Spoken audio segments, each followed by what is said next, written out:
నమస్తే. Welcome to Vidhatha news.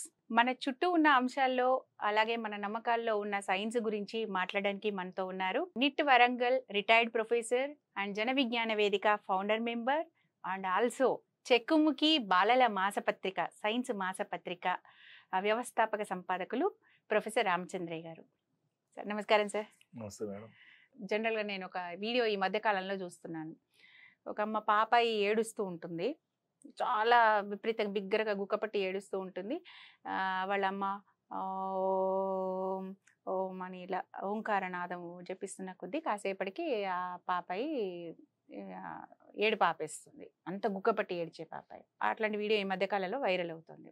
So apart from that video జనరల్గా మన వాళ్ళు చెప్తూ ఉంటారు, ఓంకారనాదంలో కానీ కొన్ని రకాల మంత్రాల సౌండ్స్లో కానీ వాటికి చాలా శక్తి ఉంది. ఈవెన్ మన ఆలోచనను మార్చడం కానీ, మన మైండ్ని సూదం చేయడం కానీ, అట్లాగే కొన్ని రకాల జబ్బుల్ని తగ్గించగలిగే శక్తి కూడా వాటికి ఉంది. సర్జరీస్లో కూడా అది ఓంకారం వినిపిస్తూ సర్జరీ చేస్తే వాళ్ళు ఈజీగా ఇది అవుతారు, అట్లా సంథింగ్ అలాంటివి చాలా విన్నాను మాటలు. సో నిజంగానే ఒక సౌండ్ ఎనర్జీకి అలాంటి శక్తి ఏమైనా ఉంటుందా సైంటిఫిక్గా? అంటే అదేమన్నా మన మెదడు పైన ఆ ధ్వని తరంగాలు మన మెదడు పైన ఏదన్నా ప్రభావితం చూపించగలుగుతాయా? దాని గురించి మీరేమంటారు? ధ్వని అనేది శక్తి రూపమే. ఉదాహరణకి ఇక్కడ నేను మాట్లాడుతున్నాను మేడం. మాట్లాడుతున్నప్పుడు కాగితం కలుగుతుంది కదా. అవును.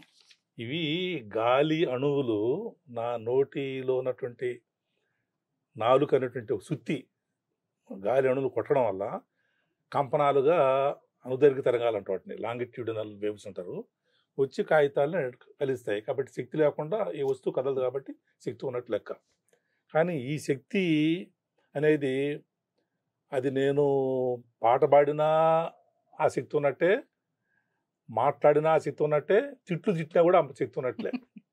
కాబట్టి నేను ఏ రకమైనటువంటి భాష వాడిని, ఇంగ్లీష్లో మాట్లాడినా, సంస్కృతంలో మాట్లాడినా, తెలుగులో మాట్లాడినా, నాకు తెలియనటువంటి వచ్చిరాని హిందీలో మాట్లాడినా ఆ శక్తి ఉన్నట్టే. ఈ శక్తి వేటిని కదిలించగలుగుతుంది? ఇలా తేలికపాటి వస్తువులని కదిలిస్తుంది.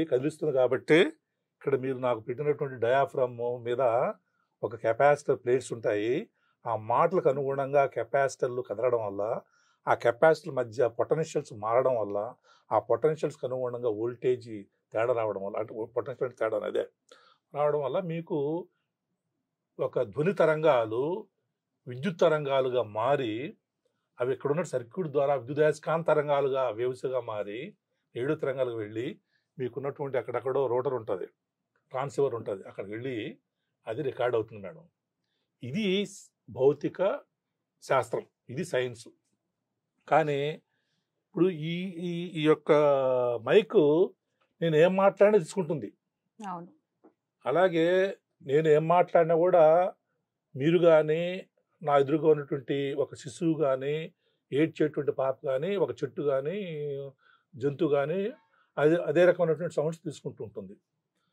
తర్వాత ఆ సౌండ్ లోపల ఏమేమి ఇతివృత్తం ఉంది అనే దాన్ని ఆకళింపు చేసుకోగలిగితే, ఆ ఇతివృత్తాన్ని ఆస్వాదించేటువంటి లక్షణం ఉంటే, ఆ ఇతివృత్తం పట్ల ఆకర్షణకు లోనైతే అప్పుడు వాళ్ళు దానికి ఏదో ఒక రకంగా ప్రభావితం అవుతారు. కాబట్టి నేను ఏం మాట్లాడతాను అనేటువంటి మాటలో ఉన్నటువంటి ఇతివృత్తాన్ని అర్థం చేసుకోవాలి. ఉదాహరణకు నేను ఇంగ్లీష్ మాట్లాడాలనుకోండి, వాళ్ళకు అసలు తెలుగు రాదు, ఇంగ్లీష్ రాదు, బేబీకి ఏమొచ్చండి. కాబట్టి ఆ బేబీకి వినేటువంటి సామర్థ్యం అయితే ఉంది. అందుకనే మనం జోలపాటలు పాడతాం. ఆ జోలపాటల్లో ఏం చేస్తాము, ఒక మార్ధవంగా, ఒక లయబద్ధంగా సౌండ్స్ వినిపిస్తాం. జోలాలి జోలాలి అంటాం. అదేదో పెద్ద భాష. జోలాలి అంటే ఏమి కథ ఉంది మేడం, అందులో ఏమి రకమైనటువంటి నీతులు ఏమన్నా ఏమీ లేదు. తర్వాత తడతాం, ఒంటి మీద, భుజం మీదనో ఎక్కడో పొట్ట మీదనో తడతాం. ఆ లయకి, ఆ యొక్క భౌతిక స్పర్శకి, తర్వాత ఆ శబ్దంలో ఉన్నటువంటి లాలిత్యానికి అనుగుణంగా వాళ్ళు కొంచెం సైకోసోమాటిక్గా ప్రభావం కావడం వల్ల నిద్రలోకి జారుకుంటుంటారు. అంతేగాని ఆ సౌండ్ ఓం సౌండ్ అయితేనే ప్రత్యేకమైన ఒక శక్తి ఉందని కానీ, మరో సౌండ్కి లాలిజో లాలిజో అంటే ఉండదని కానీ కాదు. ఓంకు ప్రత్యేకమైన శక్తి ఏం లేదు, మంత్రాలకు ప్రత్యేకమైనటువంటి శక్తి ఏం లేదు. ఇప్పుడు ఈ సౌండ్స్లో ఉన్నటువంటి ఇతివృత్తానికి అనుగుణంగా భావస్ఫురణకు అనుకూలంగా ఉండేటువంటి మనసు ఉండాలంటే వాళ్ళు అటువంటి పాటలు ముందే విని ఉండాలి. అటువంటి భావాలకు వాళ్ళు ఆల్రెడీ స్పందన కలిగే విధంగా వాళ్ళు ఉండాలి. పసిపాప అంతకుముందు ఏమి విని ఉండదు. అందుకనే మన పసిపాపు ఏ రకం లాంగ్వేజ్ ఏదైనా లేకుండా మాట్లాడుతుంటాము. మనకు మాత్రమే లాంగ్వేజ్ అది. మాట్లాడేటప్పుడు లాలిజో లాలిజో చందమామ రావే జాబిల్లి రావే అంటే చందమామ వచ్చేది లేదు, పెట్టేది లేదు. అయినా కూడా అలా పాటలు అలా ఉన్నాయి కాబట్టి, ఆ రకంగా మనం నేర్చుకున్నాం కాబట్టి మనం పాడుతుంటుంటాం. ఇప్పుడు పెద్దవాళ్ళకి కూడా ఇప్పుడు సూదనింగ్ అవుతుంది, కొన్ని రకాల ఆపరేషన్స్ లో అది సౌండ్ అనేది ప్రభావితం చూపిస్తుంది. ఓంకారం కానీ మంత్రాలు కానీ ఒక మంద్ర స్థాయిలో వెళ్తూ ఉంటే అట్లాగే పెయిన్స్ తగ్గుతాయి అని అంటారు. ఇది ఎట్లా మరి? అంటే వాళ్ళకు ఉన్నటువంటి ఆల్రెడీ వాళ్ళు అటువంటి భావాలకు అటువంటి పాటలకి తాదాత్మ్యత చెందినటువంటి చరిత్ర ఉంటే అప్పుడు ఆ పాట వినిపించినప్పుడు కొన్ని పెయిన్స్ను మైమరిపించేటువంటి శక్తి ఉండొచ్చు. అంతేగాని ఆ పాటకి అనుకూలమైనటువంటి మనసు వాళ్ళ లేకుండా ఆ పాటను అంతకుముందు విని ఆస్వాదించకుండా ఉంటే మాత్రము ఆ పాటకే సొంతంగా ఆ లక్షణాలు ఉండవు మేడం. వాళ్ళు ఆల్రెడీ దానికి కండిషన్ అయి ఉంటారు. వాళ్ళు దానికి ఆల్రెడీ అనుభవ సారం అయి ఉంటారు వాళ్ళు. అటువంటి వాటి మీద మాత్రమే పాటల ప్రభావం ఉంటుంది తప్ప ఒకటి కాదు. ఉదాహరణకి నేను స్వతహా వ్యక్తిగతంగా నాకు మత భావాలు లేవు మేడం. ఆయన కూడా చిన్నప్పటి నుంచి ఏదో డ్రామాల్లో వేషధారణ వేయడము లేకపోతే పాటలు పాడుకోవడము అవి కాస్త దాని ఏస్థెటిక్ వాతావరణంలో పెరిగాం కాబట్టి ఇప్పుడు కూడా నాకు షణ్ముఖ ఆంజనేయరాజు శ్రీకృష్ణ రాయబారం పద్యాలు ఉంటే నేను మర్చిపోతాను. అసలు చాలా చాలా ఇష్టం నాకు. ఇప్పుడు ఆ ఉన్నపడాన ఈ చెల్లియో చెల్ల కొన్న తర్వాత చివరి పాట రాగం ఇస్తారండి. రాగం ఒక అర్ధగంట సేపు రాగం ఉంటుంది. వేరే వాళ్ళకి పిల్లలకి ఇప్పుడు మీరు కొత్త తరానికి ఇటువంటి వాళ్ళకి మీరు వినిపించారనుకోండి, ఏందండి బోర్ అంటారు వాళ్ళు. కానీ నాకు బోర్ కాదు, నాకు ఇష్టమే అది. ఎందుకంటే దానికి నేను ఆల్రెడీ కండిషన్ అయి ఉన్నాను కాబట్టి రేపు నేనన్నా మంచాన పడితే మీరు షణ్ముఖ ఆంజనేయరాజు గారి పద్యాలు వినిపిస్తే కొంతలో కొంత నేను స్వాంతన ఫీల్ అయ్యేటువంటి అవకాశం ఉంది. అంతే తప్ప నాలాంటి వాడికి మీరు ఓం శబ్దం వినిపిస్తే ఏమి రాదు. నాకు బహుశా చిరాకు రావచ్చు. ఎందుకంటే దాంట్లో ఏముందంటే అనుకోవచ్చు. నాకు మతత్వాన్ని బోధించేందుకు మత తత్వాన్ని ఇటువంటి ప్రయోగాల ద్వారా ఇటువంటి వాదనల ద్వారా ముందు తీసుకురావడానికి ఇటువంటి చేస్తున్నారు అనేటువంటి ఒకనొక వేదనతో నాకు బహుశా అది ఇష్టం లేకపోవచ్చు. అంతేగాని సౌండ్స్కి ప్రత్యేకమైనటువంటి ఇతివృత్తానికి ప్రత్యేకంగా ఏమీ మద్దతు మీద ప్రభావం లేదండి. ఏ సౌండ్ అయినా ఒకటే ఒక రకంగా చెప్పాలి. మీరు కండిషనలైజ్ అయ్యి ఉన్నారు అంటే మీరు అన్నట్టు ఇప్పుడు పిల్లలకి కావచ్చు, లేదంటే వెస్ట్రన్ వేరే దేశస్తులకి మనది వినిపిస్తే వాళ్ళకి ఏమి వాళ్ళకి అసలు ఏంటి ఏదో అర్థం పర్థం లేకుండా ఉంటుంది. మనకి ఎలాగైతే ఈ వెస్ట్రన్ డ్రమ్స్ విన్నప్పుడు పెద్దగా ఆసక్తి కలగదో వాళ్ళకు కూడా అంతే. వాళ్ళది అయితే వాళ్ళకి అది యూజ్ అవుతుంది.